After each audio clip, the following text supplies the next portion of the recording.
ஊரில் Christmas leave முடிஞ்சிட்டு சரி ஓகே ஊருக்கு தான் போகலாம் அப்படின்னு சொல்லிட்டு ஊருக்கு வந்துட்டாங்க. நம்ம எங்கே இருக்கோம்னா திண்டுக்கல்ல இருக்கோம். இப்போ நம்ம ஒரு குட்டி மினி விளாக் பார்த்தலாமா? இது என்னடா இவ்வளோ பெருசாக காட்டிகிட்டு இருக்கேன்னு பார்க்குறீங்க. வேறு ஒன்றும் இல்லை, திண்டுக்கல்ல ஏதோ கடல் கண்ணி வருது கடல் கண்ணி வருதுன்னு சொல்ல சரி ஓகே அப்படின்னு சொல்லிட்டு நாங்களும் இங்கேருந்து 6 பேர் கிளம்பி போக ஒரு ஆளுக்கு நுழைவு கட்டணம் எவ்வளோன்னு பார்த்தீங்க அப்படின்னா 100 ரூபாங்க. 3 வயசுக்குள்ளே இருக்கவங்களுக்கு டிக்கெட்டு கிடையாது, 3 வயசுக்கு மேலே இருக்கவங்களுக்கு டிக்கெட்டு. யார் யார் குற்றாலம் போகலையோ இந்த பொற்காட்சி வந்தீங்கன்னா குற்றாலத்தையும் பார்க்கலாம், எல்லாத்தையும் பார்க்கலாம். அதுக்கப்புறம் பார்த்தீங்க அப்படின்னா உள்ளே போக போக போக நிறைய கடை இருக்குது. பார்த்தீங்க அப்படின்னா பாப்கார்ன்லேருந்து ஃபர்னிச்சர் கடை, ஷோரூம்லேருந்து எல்லா காரையும் கொண்டு வந்து இங்கே இறக்கிட்டு 30 ரூபால பொருட்கள். அப்புறம் பார்த்தீங்க அப்படின்னா A to Z நிறையா இருக்குது. ஆனால் என்ன ஒன்று அப்படின்னு பார்த்தீங்க அப்படின்னா இங்கே இருக்கிற எல்லாமே ரேட்டு எல்லாமே பார்த்தீங்கன்னா கடையை விட இங்கே ஒரு 10 ரூபா 20 ரூபா எக்ஸ்ட்ரா தான் விற்கிறாங்க. ஆனால் யாரும் வாங்க மாட்டேங்கிறாங்க.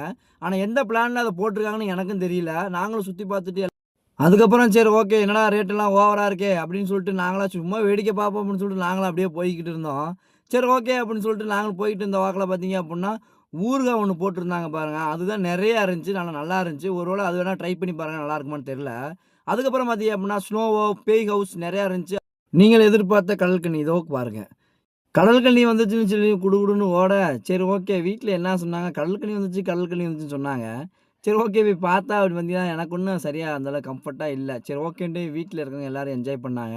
சரி ஓகே 100 ரூபா வேஸ்ட் ஆகிடக்கூடாதுல்ல அப்படின்ட்டு நானும் நல்லா என்ஜாய் பண்ணேன். ஆனால் என்ன ஒன்றுனா இங்கே ரேட் எல்லாம் அதிகமாக கேட்குறாங்க, பார்த்து வாங்க. ஓகே காய்ஸ், இப்போ பார்த்தீங்க அப்படின்னா நம்ம இப்போ எங்கே இருக்கோம்னு பார்த்தீங்கன்னா நம்ம திண்டுக்கல்லில் தேனி போகிற ரோட்டில் கடல் கண்ணின்னு சொல்லி ஒரு பொருட்காட்சி ஒன்று போட்டிருக்காங்க. நம்ம இப்போ அங்கே தான் இருக்கிறோம். இப்போ தான் ஓரளவுக்கு சுற்றி பார்த்துருக்கோம். ஓரளவுக்கு ஓகே தான், நல்லா இருக்குது. நீங்களும் மறக்காமல் வந்து பாருங்கள், நல்லா தான் இருக்குது. Okay bye.